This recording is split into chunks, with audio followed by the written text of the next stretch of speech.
মামা কালকে আমার রেজাল্ট বের হইব 100% আমি পাস করবো। সর্বপ্রথম মিষ্টিটা তোরে খাওয়াবো আর আমি তো পাস করবোই। তুই কেমনে শিওর হলি তুই পাস করবি কালকে? আরে বেটা আমার এক্সাম 100 হয়েছে বেটা, আমি পাস করবো না তো কে করবে? কালকে তোরে মিষ্টি খাওয়াবো, প্যারা নিস না। কোনো প্যারা নাই বন্ধু। আমি আজকে রংপুর যাব, তুই কি যাবি আমার সাথে? তুই রংপুর যাবি আজকে? হ্যাঁ। আচ্ছা ঠিক আছে, কালকে আসার পরেই আমার সাথে দেখা করবি, আমি তোরে মিষ্টি খাওয়াবো, ঠিক আছে? দেখ ভাই আমি কিন্তু তোরে ছাড়া কারোর সাথে এখানে বের হই না। না সেটা তো আমি জানি। তাড়াতাড়ি আসতে হবে। আচ্ছা ঠিক আছে।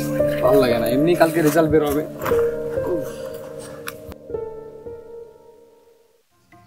কিরে তুই খালি সারাদিন ঘুমাবি নাকি? আজকে না তোর রেজাল্টের কথা, এখনো ঘুম থেকে উঠিস নাই? ঘুম থেকে ওঠা তো স্যারকে ফোন দে। আরে উঠছি, যাচ্ছি।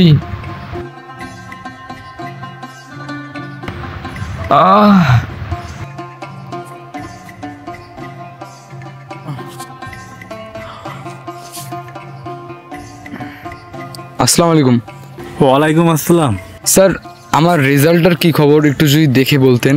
ও আচ্ছা লাফিজ, আমি তোমাকে আধা ঘন্টা পর ফোন দিতেছি। আচ্ছা স্যার ঠিক আছে, আমি আপনাকে আধা ঘন্টা পর কল দিচ্ছি। ওকে আচ্ছা।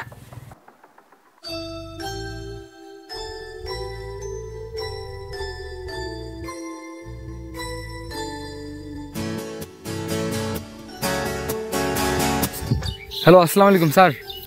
হ্যাঁ লাফিজ, তুমি তো ফেল করছো।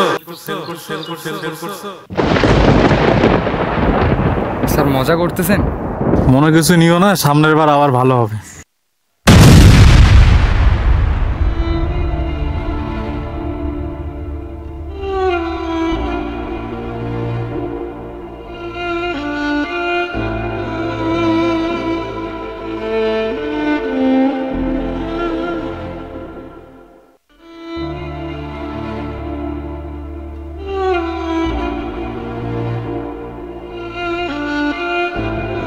তুইও তো এটা পাস করলি, তুই তো মিষ্টি খাওয়াইলি না।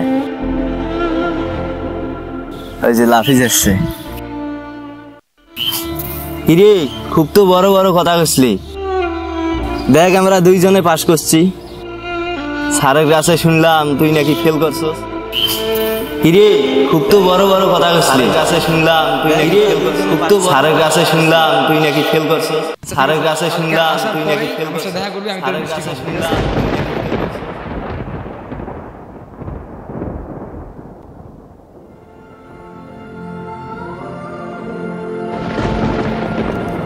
হায় আল্লাহ, ফাঁসি দিতে। আমার মৃত্যুর জন্য কেউ দায়ী নয়। আমার ভাই আমাকে এত ভালোবাসে, এত মানুষকে আমি এত কথা দিয়েছিলাম আমি পাস করবো, আমি ভালো রেজাল্ট করে দেখাবো। বাবা মা তো অনেক আগেই মারা গেছে, ভাবছিলাম ভাইয়ের মান সম্মানটা তো অন্তত বাঁচাতে পারবো, সেটাও পারলাম না, ফেল হয়ে গেলাম।